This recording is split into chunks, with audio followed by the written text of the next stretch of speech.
Ladies and gentlemen, the picture you're about to see is as important a film document as was ever made by the Army Air Forces. In graphic detail, it reveals the operation use of gliders in the invasion of Normandy, gliders which you helped to manufacture. You will not soon forget this picture. You may even be able to recognize gliders which you built with your own hands. I think you will swell with pride when you see how well they perform, for without them, the invasion of German held territory could not have been the success it was. Yes, you'll be filled with justifiable pride, and speaking for the Air Technical Service Command and the entire Army Air Force, I want you to know that we share this pride with you. But the job is not yet done. We still need gliders of every description, gliders such as only you can make. In the past, you worked very hard, but now you must work even harder, for out of your toil will come the aircraft we need to speed victory. Thank you.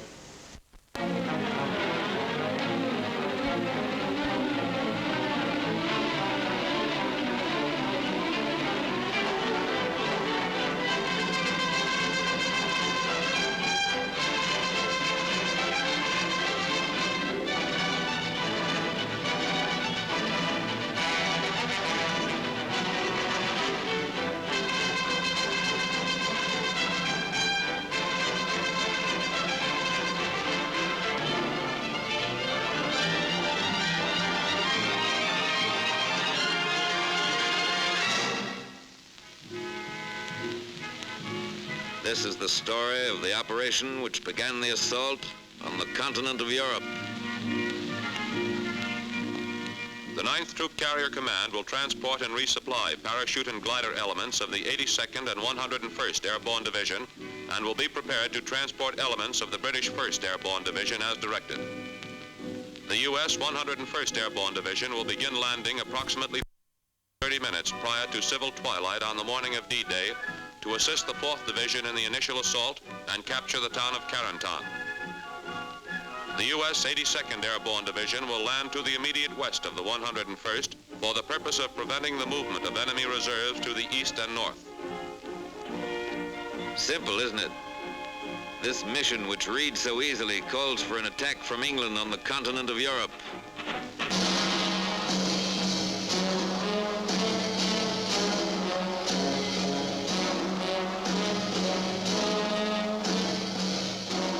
The Festung Europa, walled in by the formidable defense in depth of the Atlantic Wall.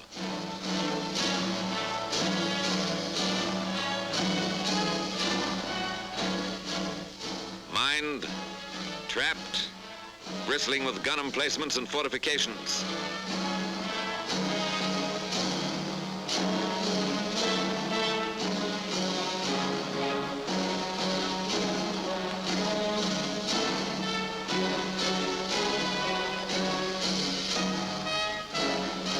An impregnable barrier, said the Nazis.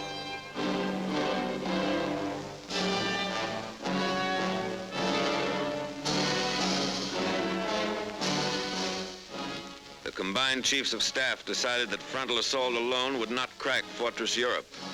The Atlantic Wall must be vaulted and the cracking process begun from the rear. The initial effort by land, sea, and air would be made in this area, spearheaded by troop carrier and airborne forces.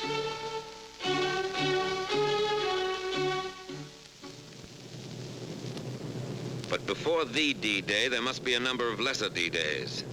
The first large-scale airborne operation was performed in conjunction with the assault on Sicily, 10 July 1943. Taking off from fields in Africa for dropping zones in Sicily, troop carrier units transported by glider and aircraft, units of the 1st British and the U.S. 82nd Airborne Divisions. Almost a year before this operation, a troop carrier group transported a parachute infantry battalion from England to start the invasion of North Africa. But the invasion of Sicily was the first real test for troop carrier units, which had trained in maneuvers in Texas, the Carolinas, and England.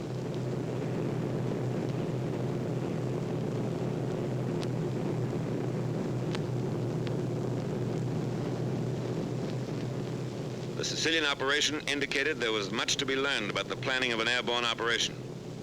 Troop carrier aircraft were shot down by friendly forces, and parachute drops were widely scattered.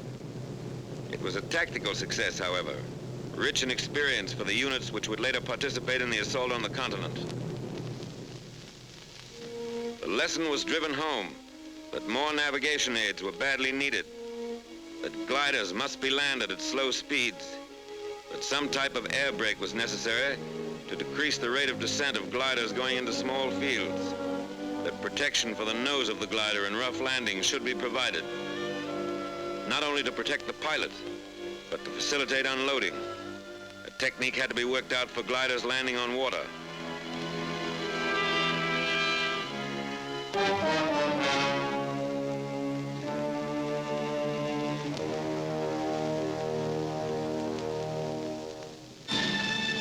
To the lessons of Sicily was added the experience of the highly successful operation in the Markham Valley of New Guinea, in which troop carrier and airborne forces showed the practicability of a well-planned daylight operation.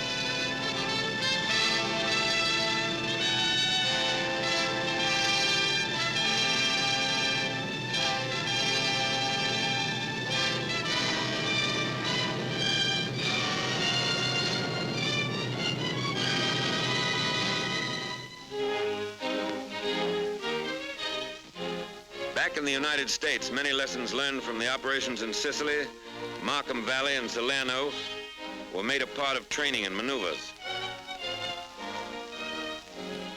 The Griswold nose was developed to protect the glider in rough landings. The parachute arrestor was adopted to permit landing the glider in restricted areas.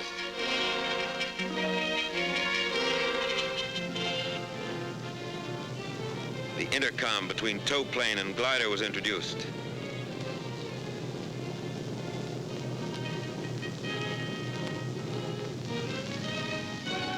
Blitz landings were out. Glider pilots were taught a slow, constant rate of descent, with a slow landing to a precise spot on the ground.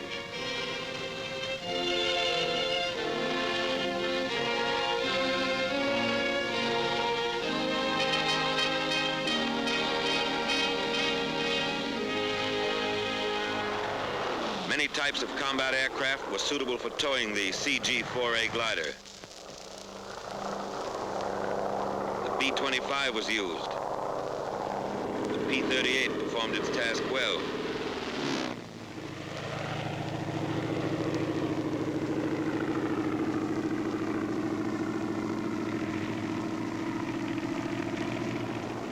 And even the PBY became a tow plane.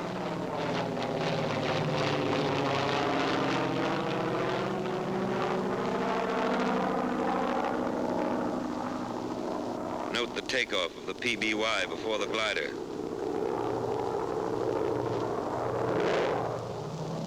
Here's a B-17 in dual tow.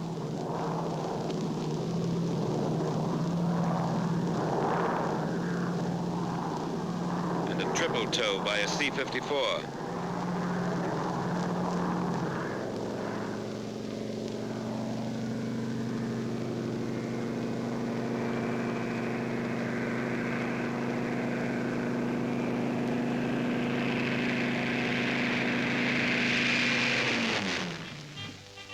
Airborne aviation engineers trained in anticipation of their probable use for building landing strips and rebuilding bombed aerodromes in France. Troop carrier airplanes are converted in a matter of minutes into ambulance ships.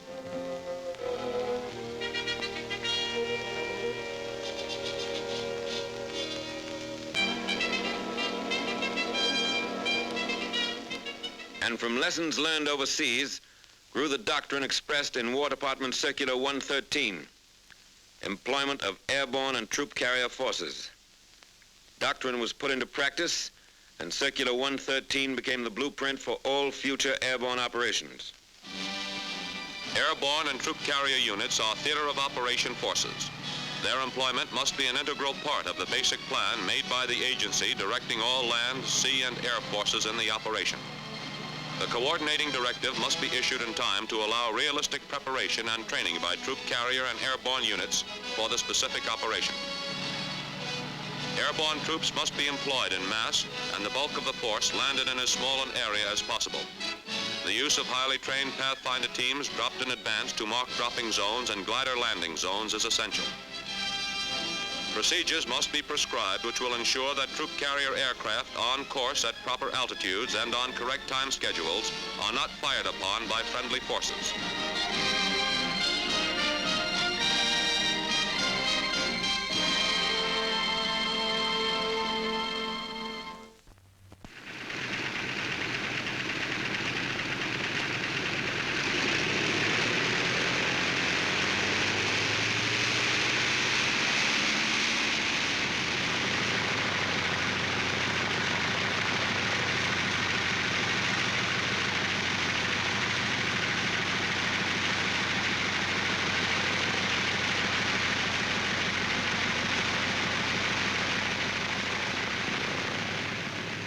Power pilots and the staffs of operational training groups, which were committed to the United Kingdom, were trained in flying procedures of the United Kingdom before they left the States.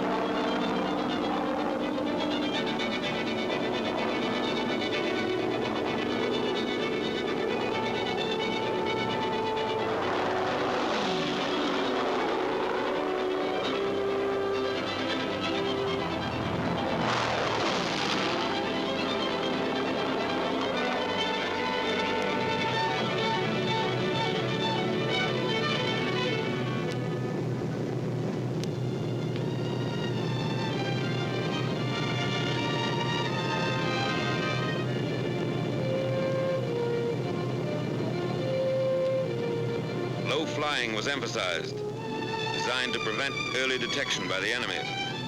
Air crews had to fly through a corridor of flak, pinpointed by searchlights.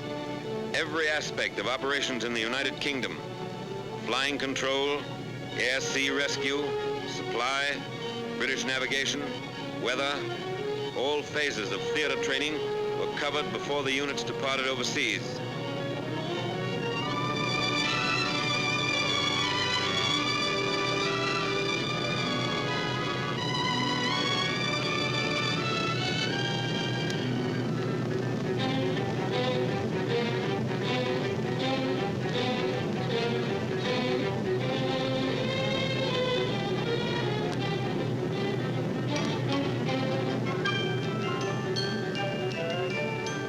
Maneuvers ended with gliders landing in small fields, similar to the potential landing zones in France. Live loads are in the gliders.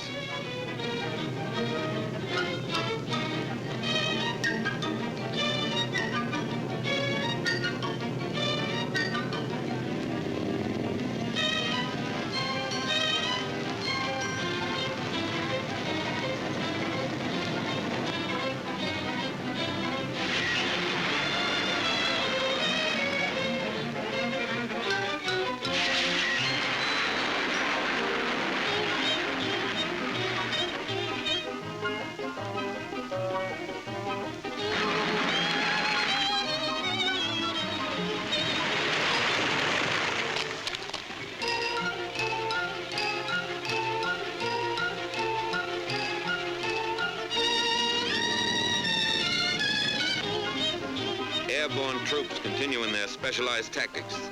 Glider pilots are trained to stay in action with them until evacuated.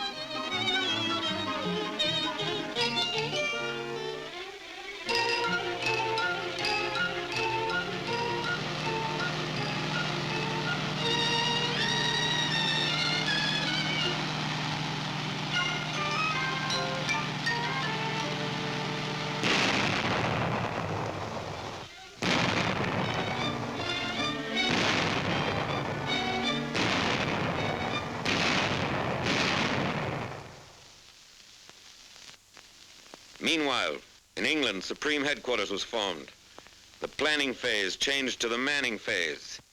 The Airborne Planning Committee, headed by the Air Commander-in-Chief of the Allied Expeditionary Air Force, was composed of representatives from all the services involved in the airborne operation: Navy, ground, and air, as well as the Troop Carrier Command and the airborne divisions concerned.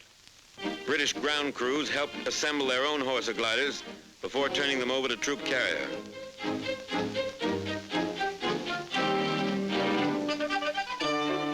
This British Horsa now belongs to the 9th Troop Carrier Command.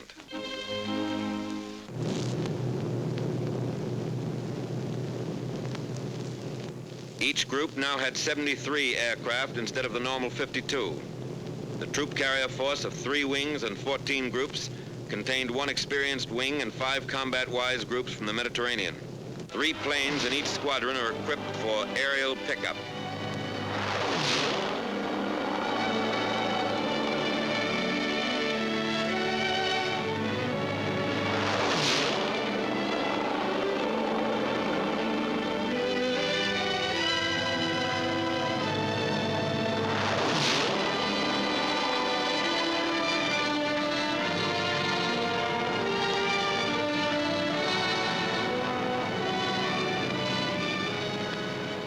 Thorough coordination between ground and air is necessary for accuracy in delivery of resupply containers.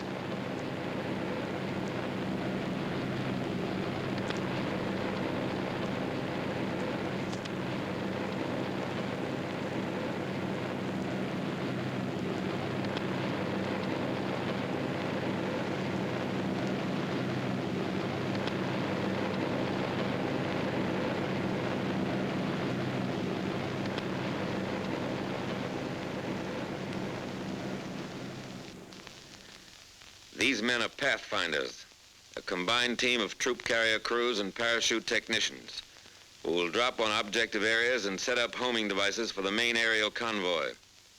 Teams consist of 9 to 14 technical men and 5 security personnel. The Pathfinder School, starting without precedent and table of organization, and with little equipment, turned out 50 trained troop carrier crews and 260 British and American airborne officers and men by D-Day. Pathfinder airplanes were equipped with every navigational aid used by troop carrier, and the flight crews and airborne teams received 30 to 60 hours training in their use, both in the air and on the ground. Each Pathfinder team is equipped with 8 specially designed holophane lights from which DZ light tees are made. By D-Day, crews who had lived, trained, and were briefed together could navigate under instrument conditions to within 600 to 800 yards of a pinpointed position in unfamiliar territory.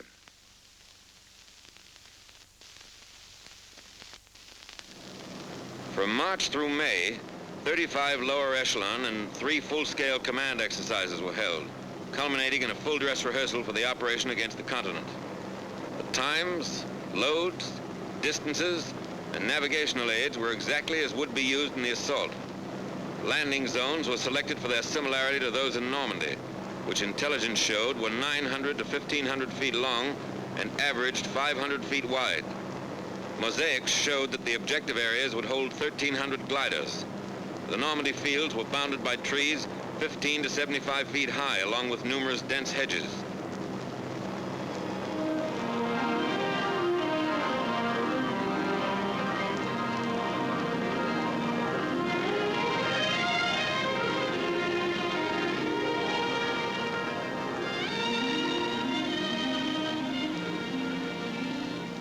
Glider pilots were allowed to choose their own fields, and release was made at heights from 800 to 1,000 feet.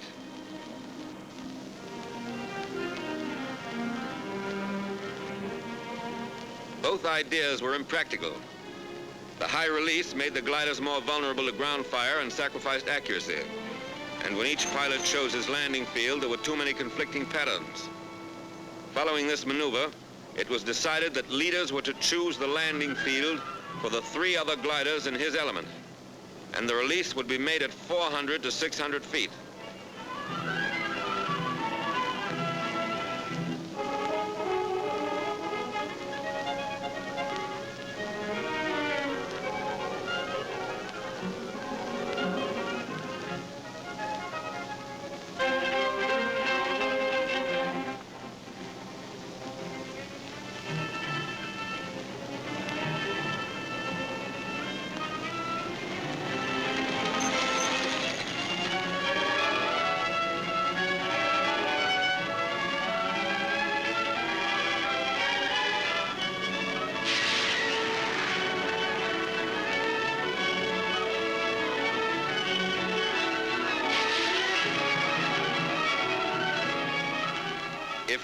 fields small enough for practical operational training are used, there are certain to be crack-ups. A compromise must be made between realistic training and the number of gliders which may be expended on the maneuver.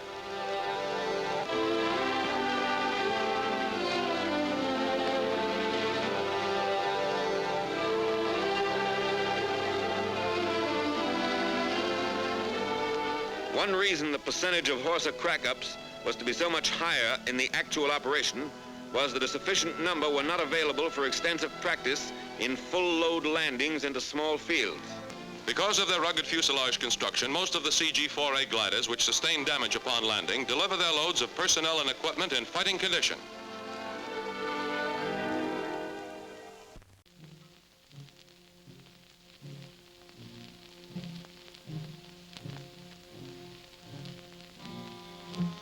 Airborne infantry file into buses for their last land-borne ride until D-Day.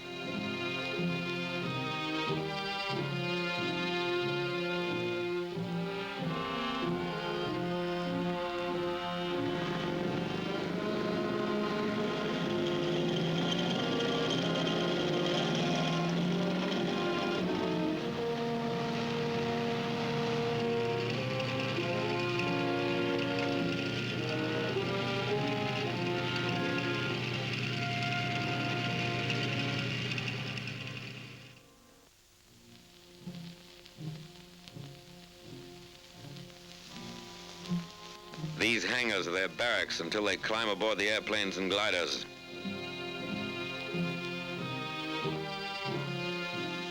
New equipment is issued.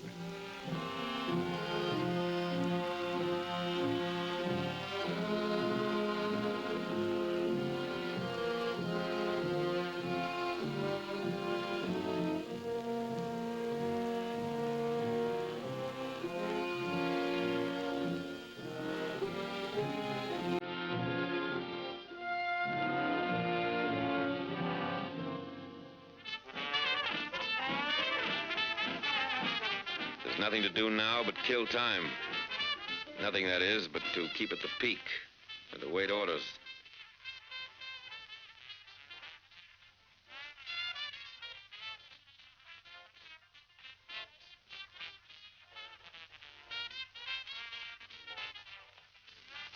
And grab a few moments to read letters from home and write a few lines.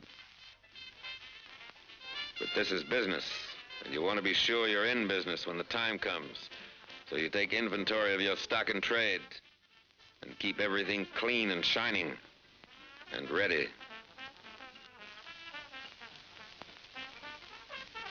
Overnight, the ships blossomed out in their new war paint. On D-2, invasion markings were applied. Another lesson from Sicily.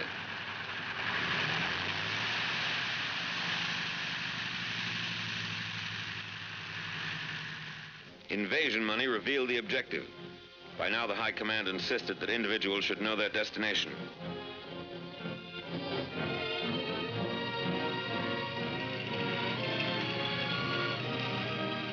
Hours before takeoff time, parapacks were assembled and delivered to the C-47s.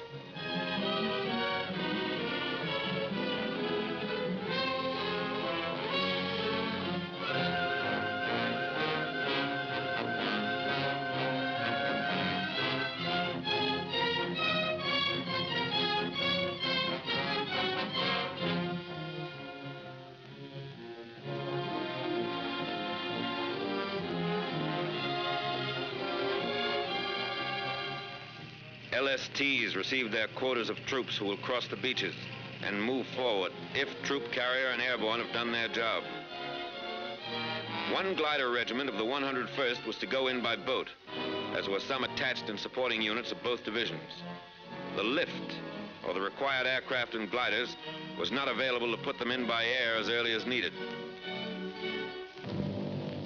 D-Day -1, and time narrows down. Gliders for the first night's operation are assembled for the takeoff. Glider pilots are told to assemble at division headquarters after landing for evacuation to England. An airborne general has a final talk with his men.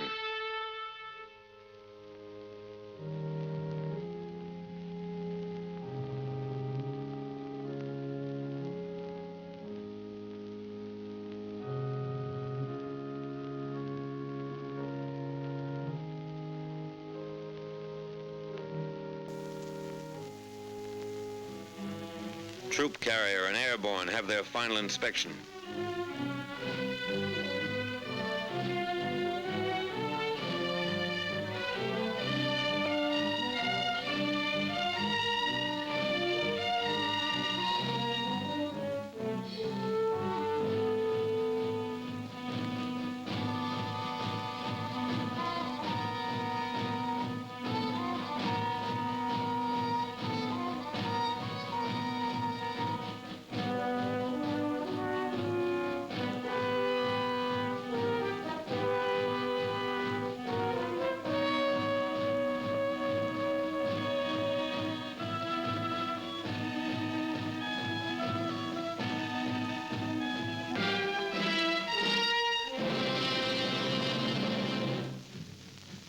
At more than a dozen fields, paratroopers march their ships.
Each pilot has been furnished a list of his passengers.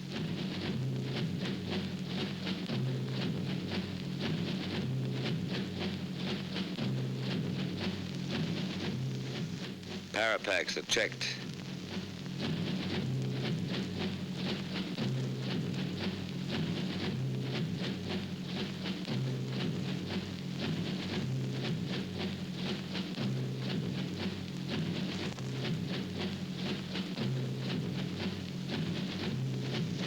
This outfit has enough Apache blood in its collective veins to justify their haircut.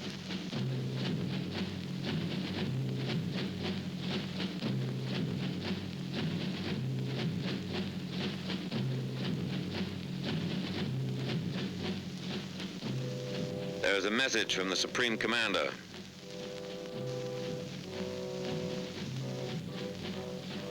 You are about to embark on a great crusade. The eyes of the world are upon you, and the hopes and prayers of all liberty-loving people go with you.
Pilot and crew chief make a final check of the parapacks. And here's another final check, this time by the jump master just before the men go aboard.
This trooper will drop his British leg pack loaded with demolition supplies just before he lands.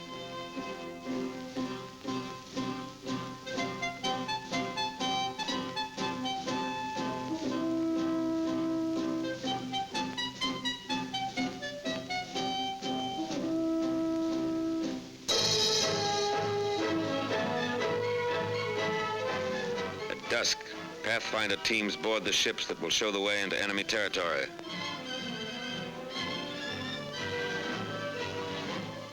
"925 troop-laden aircraft will home tonight on navigation aids set up by these Pathfinders. This is 1 minute out of 1 hour in one day in the world's history that has rarely been equaled. These are the first ships to take off in the airborne invasion of Fortress Europe.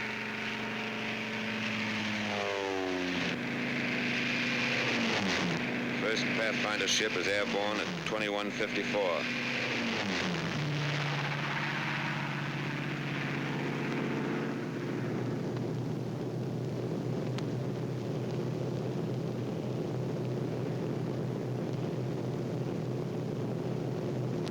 As the Pathfinders head for the coast of France, other C-47s move into position for their takeoff at the head of the runway.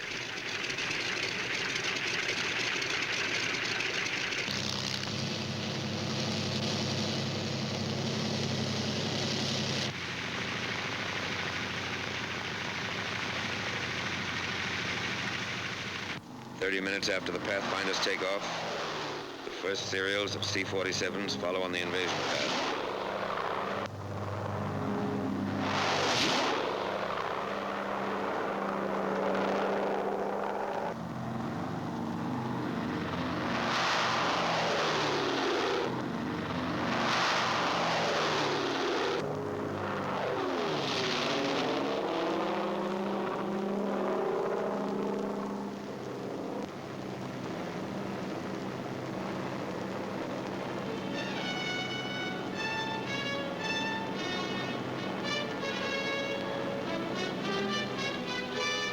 As troop carrier aircraft cross the channel, the Allied invasion fleet has already weighed anchor.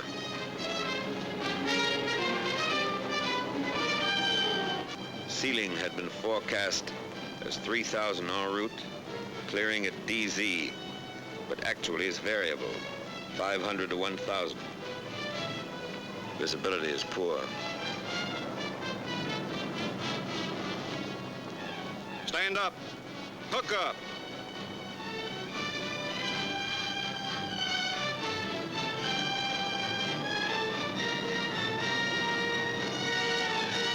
Ready with the red. Show the red. Stand to door. Ready with the green. Show the green. Go.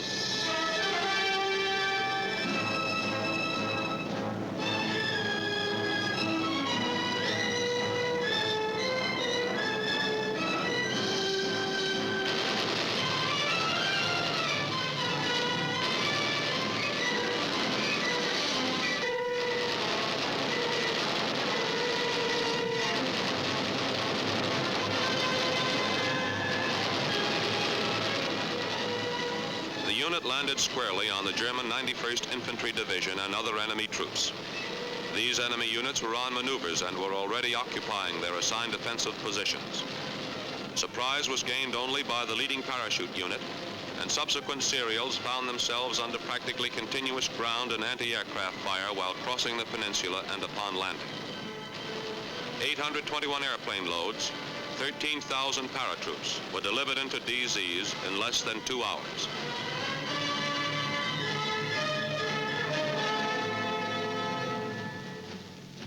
Troop carrier had not planned or trained for a night glider landing, but more panzers moving into the peninsula made 100 glider loads of anti-tank guns and troops essential for the initial phases. It was estimated that only 50% of personnel and equipment would be available for use after the landing. This calculated risk was accepted. The serials were made up of the reliable CG-4As, which were easier to put into strange fields in darkness. 0200. Time for the gliders to go.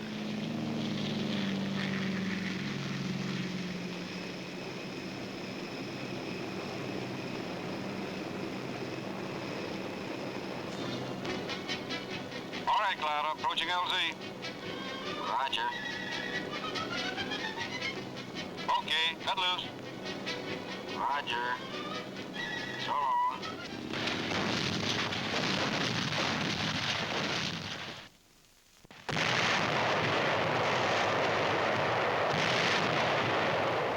The coastal defenses are softened up for the beach landings.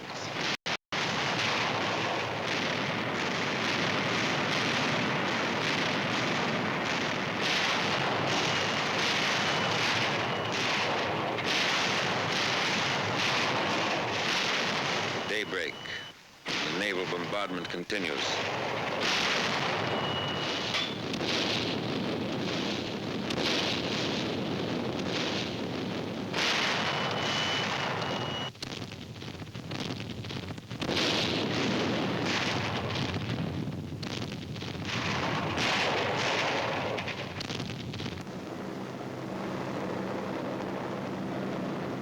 Marauders went in ahead of the troops to blast enemy coastal installations.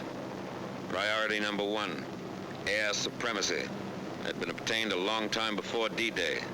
The 8th and 9th Air Forces had accomplished that. Standing offshore, the invasion craft wait as Allied planes blast the coast.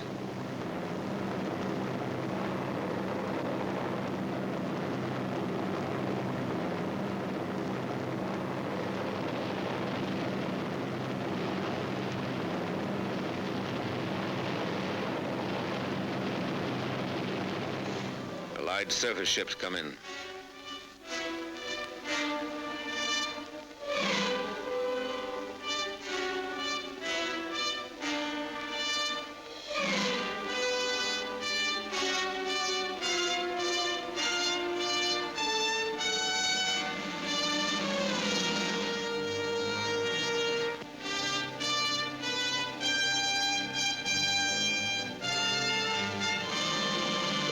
Go on to the next phase, the bombing and crippling of roads, bridges, waterways, railheads, the isolation of a battlefield.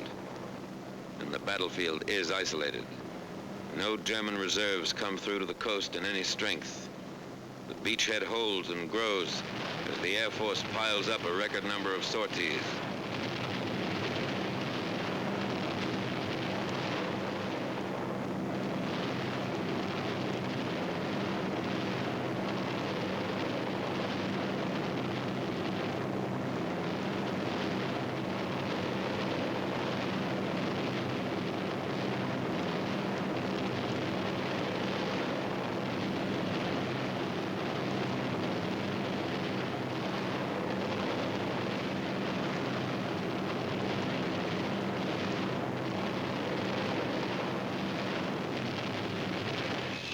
Fighters blast every target that moves on enemy ground.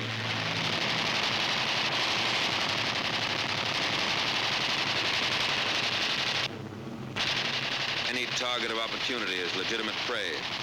Record sorties are flown by the fighters on D-Day.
Back in England, the next glider serials are being marshaled for the takeoff.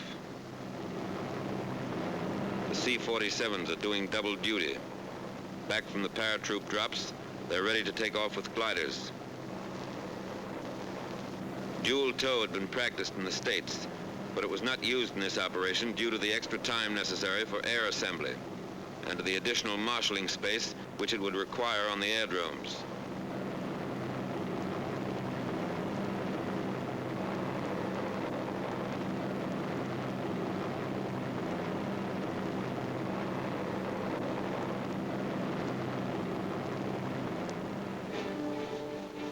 Hard-pressed paratroopers who went into action in darkness earlier today are depending on reinforcements and heavier equipment, which will be delivered by these glider serials. 3 groups of fighter cover are in takeoff position at airdromes to the south.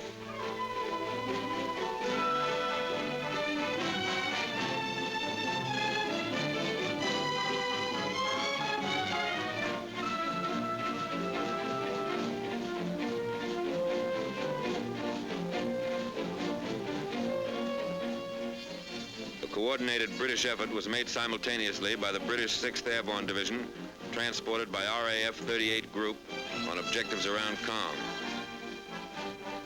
Particularly interesting was the delivery of 8.5-ton tanks of a Recce regiment in 30 huge Hamilcar gliders. 29 of the 30 tanks were in action within 10 minutes after they were landed.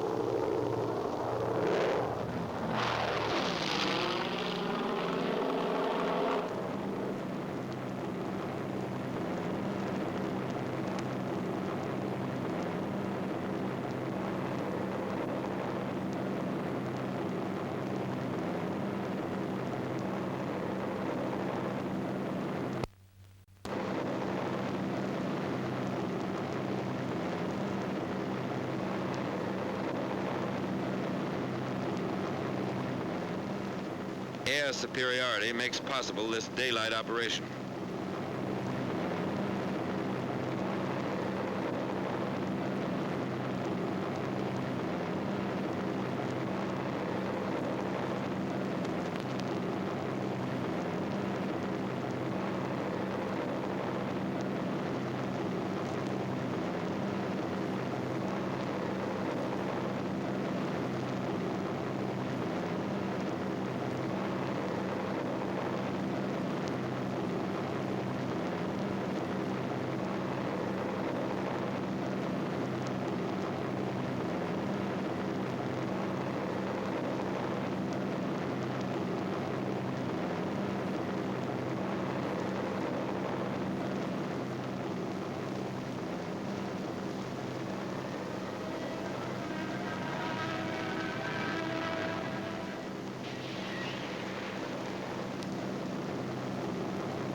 ACAC ended a mission for this friendly airplane.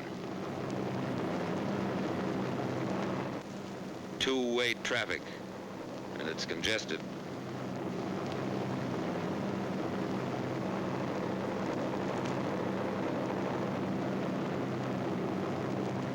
These are areas flooded by the Germans.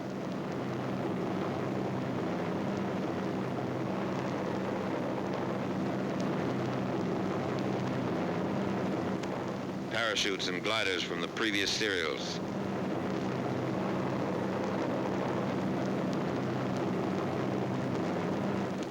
The gliders cut loose from their tow planes.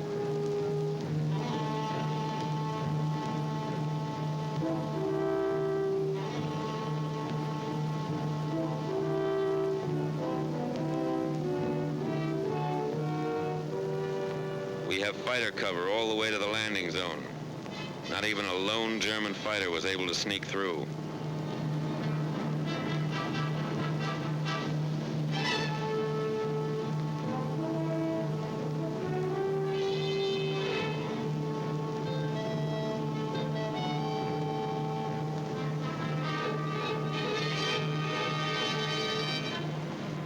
One of the gliders makes a landing in the flooded area.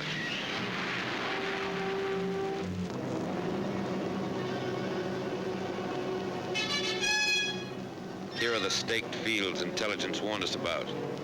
The traps consisted of poles 12 to 15 feet long.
The 82nd and 101st Airborne Divisions were in action 33 and 24 days, respectively.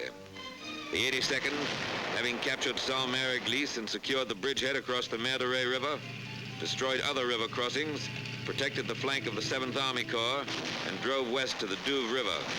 The 101st seized the areas assigned it, destroyed bridges, and drove on to Carentan to establish a defense area there.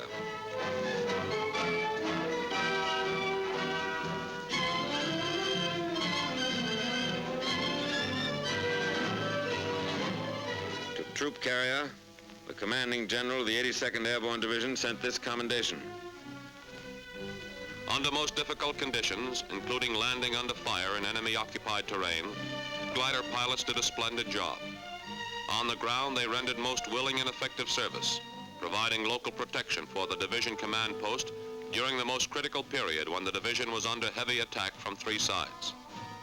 Please express to all elements of your command who brought the division in by glider or parachute, or who performed resupply missions for us, our admiration for their coolness under fire, their determination to overcome all obstacles, and for their magnificent spirit of cooperation.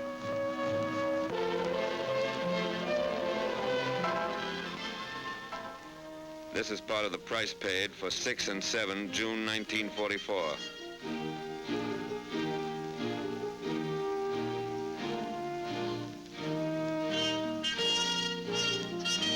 1,662 troop carrier airplanes were dispatched in the first 24 hours of the assault. 43 were lost and 311 damaged by small arms fire.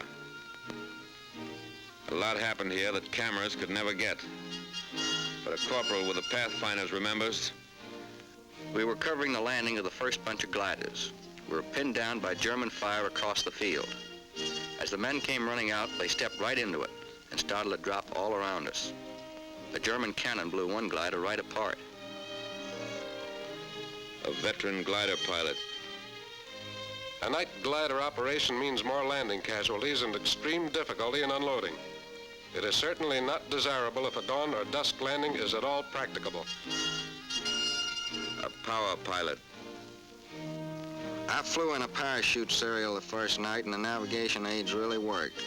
But I couldn't see the light T, which was supposed to be on my drop zone. A War Department observer who entered combat with one of the airborne divisions. Troops were dropped generally in the vicinity of the DZs, but were badly scattered. It appears that prearranged supply systems are not flexible enough for airborne combat.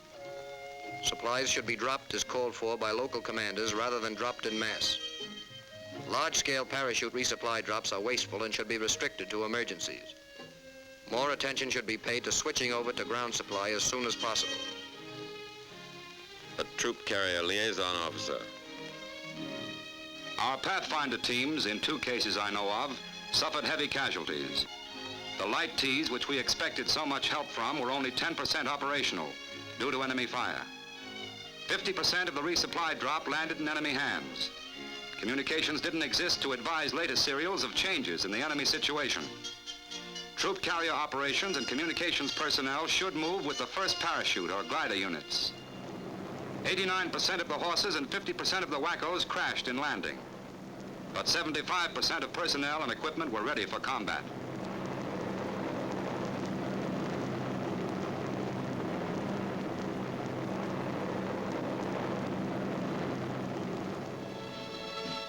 Back from Normandy, these men would have faced further tests. How much they had learned will be history. History made by an airborne army.